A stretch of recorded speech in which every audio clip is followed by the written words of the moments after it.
ഒരു നല്ല പരിപ്പ് കറി ഉണ്ടാക്കാം. വാ. ആദ്യം നമ്മൾ എടുക്കേണ്ടത് പയറുപരിപ്പാണ്. ആ പയറുപരിപ്പിന് കുറച്ച് നേരം ഇട്ട് റോസ്റ്റ് ചെയ്യാം. റോസ്റ്റ് ചെയ്യേണ്ട കാരണം എന്ന് വെച്ചാൽ ആ പയറുപരിപ്പ് വേവുമ്പോഴത്തേക്ക് അതിനൊരു വിഴുവിഴുപ്പ് കാണും. അത് മാറിക്കിട്ടാൻ വേണ്ടിയിട്ടാണ് ഈ റോസ്റ്റ് ചെയ്യുന്നത്. അപ്പം ഭയങ്കര ഒരു കൺസിസ്റ്റൻസിയിലൊരു വ്യത്യാസം വരും. അതിനാണ് റോസ്റ്റ് ചെയ്യുന്നത്. റോസ്റ്റ് ചെയ്ത പരിപ്പിന് നമ്മൾ നന്നായിട്ട് കഴുകിയെടുത്ത് ഒരു 3-4 പ്രാവശ്യം കഴുകി എടുത്തിട്ട് കുക്കറിൽ വയ്ക്കുക.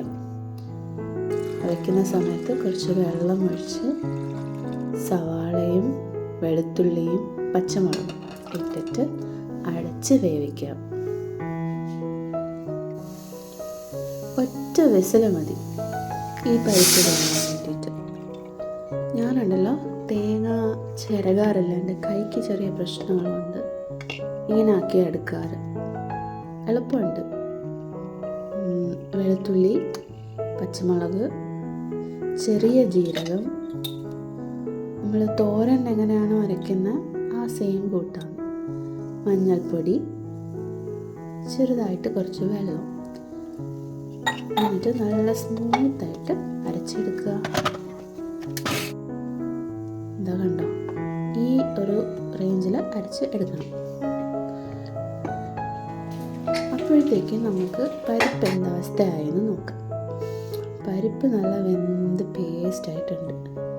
നമ്മൾ അരച്ച് വെച്ച അരപ്പ് ഇതിലോട്ട് ഒഴിച്ചിട്ട് ആവശ്യത്തിന് വെള്ളവും ഒഴിച്ച് നമുക്ക് ഇഷ്ടമുള്ള കൺസിസ്റ്റൻസി ആക്കി എടുക്കാം.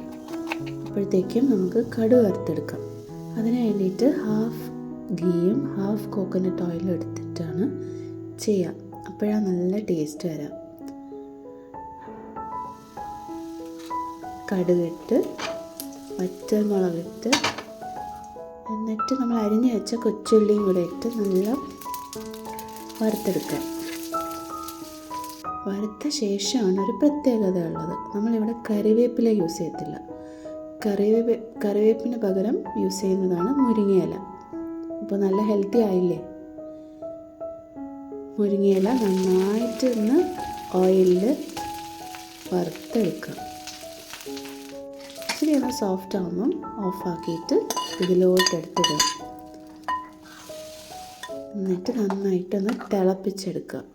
ആവശ്യത്തിന് ഉപ്പിട്ട് നമുക്ക് ആവശ്യമുള്ള കൺസിസ്റ്റൻസി ആണോ എന്ന് നോക്കിയിട്ട് തിളപ്പിച്ച് എടുത്ത ശേഷം ഓഫാക്കുക. ഇതാണ് ഫൈനൽ ലുക്ക്. ഈ കറി സാദാ ചോറിനും നല്ലതാ, നെയ്ച്ചോറിനും നല്ലതാ, ഏത് രീതിയിൽ ചപ്പാത്തിക്കായാലും നല്ലതാ. എല്ലാം കൊണ്ടും ഒരു മൾട്ടി ഉപയോഗമുള്ള ഒരു ദാൽ കറിയാണ്. അടിപൊളി ടേസ്റ്റാണ്. ഒന്ന് ഉണ്ടാക്കി നോക്കൂ.